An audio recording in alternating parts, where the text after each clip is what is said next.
నేను band madam cinema చాలా వరకు చూశాను. అంతకుముందు కథ కోలాంటి గారు నాకు చెప్పడం జరిగింది. చాలా బాగుంది సార్ సినిమా, చాలా జాగ్రత్తగా తీయండి, ఇంత మంచి లవ్ స్టోరీ, చాలా హార్ట్ టచింగ్ లవ్ స్టోరీ అన్న తర్వాత ఆయన సినిమా చూపించడంతో కథ ఆయన సరిగ్గా చెప్పలేదా, ఆయన చెప్పిన దానికంటే చాలా బాగా తీశాడు డైరెక్టర్ అనిపించింది.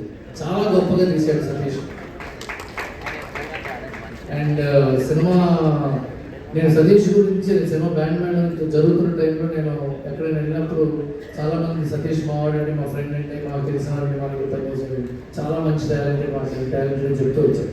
తర్వాత చూసేటప్పటికీ అంతే టాలెంటెడ్ అని తెలిసిపోయింది. చాలా మంచి ఫ్యూచర్ ఉన్న డైరెక్టర్ సతీష్ జవాది.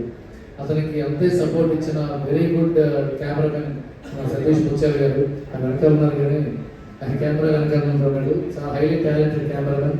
వీళ్ళిద్దరు కాంబినేషన్లో ఇదే సినిమా గురించి చెప్తుంటే ఇంకొక విషయం గురించి చెప్పాలి. కొన్ని సంవత్సరాల క్రితం ఇదే స్టేజ్ మీద బేబీ ఫంక్షన్ జరుగుతున్నప్పుడు ఈ సాంగ్కి చాలా మంచి అవార్డ్స్ వస్తాయని అన్నాను.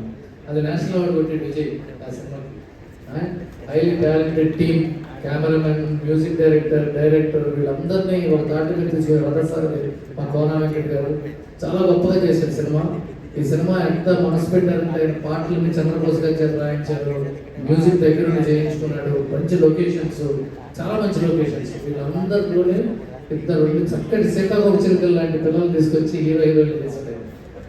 హర్ష రోషన్ అండ్ శ్రీదేవి చాలా గొప్ప టాలెంట్. ఇద్దరు రెండు లైవ్ వైవ్స్ పర్ఫామ్ చేస్తున్నట్టు స్క్రీన్ మీద చూస్తుంటే. తర్వాత ఇంకో ప్రొడక్షన్ ప్రమోషన్ ఈవెంట్స్ అలా ఉంటాయి. All the best to band madam.